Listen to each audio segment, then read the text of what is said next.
د رومیانو په نوم خط 11 باب.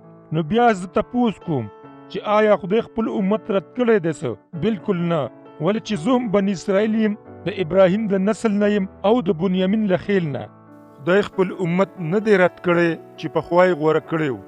تاسو خبر نه یئ چې صحیفې د الیاس په هکله څه وایي، چې الیاس څنګه د خدای سره د بني اسرائیلو په خلاف بحث کوي چې مالکه هغوی ستا نبیان مړه کړي دي، ستا قربانګاه نړولې ده او زه یوازې پاتې شوی یم او هغوی زما په ژوندون پسې دي.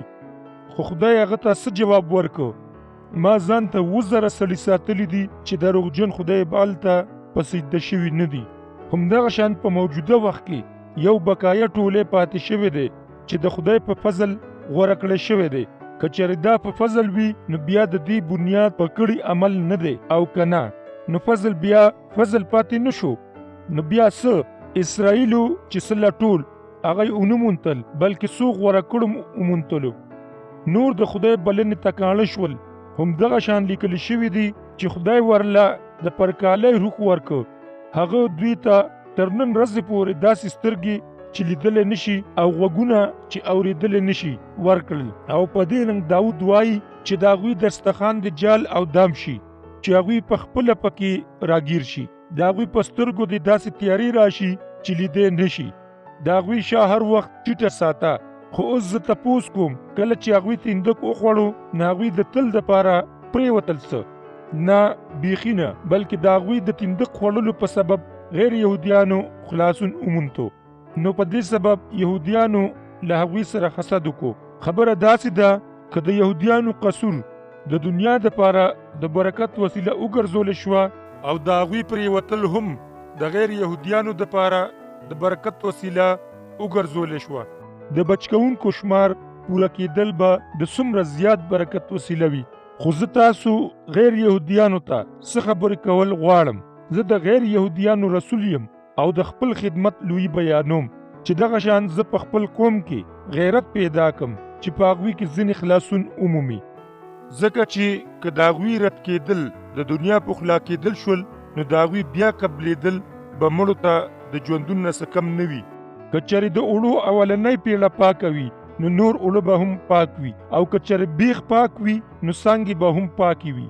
خو که چېرې د خونه ځینې څانګې پرې کړی شوي وي او ته چې ځنګلي خون وي په هغه ونه کې پیوند کړی شوی وي او د هغه په غوړو جوړو کې شریک شوي نو خپل ځان د هغه څانګو نه ښه مه ګڼه. که چېرې ته داسې کوي نو یاد لره چې دا ته نه یې چې بیخ له وده ورکوي، بلکې دا بیخ دی چې ته پې پای. ته به وایي چې څانګې د دې دپاره پرې کړی شوي چې زه پکې پیوند کړی شم. ستا خبره په ځای ده. هغوی په دې وجه پرې کړی شوي چې ایمان یې نه راوړو او د ایمان د مخه تا خپل ځای نیولی دی. نه فخر مه کوه بلکې یریږه، ځکه که چېرې خدای اصلي څانګې پرې نه خولي نو هغه به تا هم معاف نه کړي. د خدای د رحم او د غضب خیال ساته. غضب په هغه چا څوک چې پریوتي دي او مهرباني په تا. که چېرې ته د هغه په رحم کې اوسې ګینې ته به هم پرې کړی شي.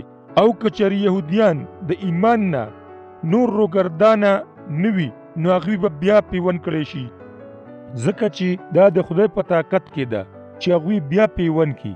ځکه چې که چېرې ته د خپل ځنګلي خونه د ونې نه راپرې کړی شوې او د خپل فطرت برخلاف د اصلي خونه سره پیوند شوې نو هغوی به څومره په اسانه پیوند شي کومې چې د خونه خپلې څانګې دي. زما ورونو، دا ځکه چې دلته یو پټ حقیقت دی کوم چې زه غواړم چې تاسو ته یې څرګند کړم، د دې دپاره چې تاسو ځان بې ځایه عقلمن ونه ګڼئ. او هغه دا دی چې د اسرائیل یوه برخه به تر هغې سخته وي تر څو چې غیر قومونه پوره په دې کې داخل شوي نه وي. او هر کله چې دا ترسره شي نو ټول اسرائیل به د صحیفو د دې وعدې په مطابق خلاصون بیا مومي چې خلاصونکي به د صهیون نه راپورته شي. هغه به د یعقوب د نسل نه بېدیني لرې کړي. او دا هغه وعده ده چې زه به د هغوی سره کوم کله چې د هغوی ګناهونه لرې کړم. د زیري د مخالفت په وجه خو هغوی ستاسو د خاطره د خدای دښمنان دي، خو د خدای د غوروالي په وجه هغوی د خپلو نیکونو د مخه په هغه ګران دي. ځکه چې د خدای نعمتونه او د هغه بلنه بدلېدی نشي. او لکه څرنګه چې مخکې تاسو د خدای نافرمانه وئ او اوس چې دا رحم د هغوی د نافرمانۍ د کبله په تاسو شوی دی، نو اوس چې تاسو رحم مومئ هغوی نافرمانی کوي چې په هغوی هم رحم وشي. ځکه خدای ټول بني آدم په نافرمانۍ کې پرېښول چې په ټولو باندې رحم وکړي. واه، د خدای دولت علم او پوهه څومره بې پایانه ده، او د هغه انصاف څومره د ادراک نه بهر دی، او د هغه لارې څومره ناشنا دي. د خدای په اراده څوک پوهېدی شي، څوک د هغه سلاکار شو، او چا هغه ته چرې د دې دپاره څه ورکړي دي چې د هغه نه هم څه واخلي. دا ټول څیزونه خدای پیدا کړي دي، او دا ټول څیزونه د هغه په وسیله او د هغه دپاره په وجود کې دي. د هغه ثنا دې تل تر تله وي. آمین.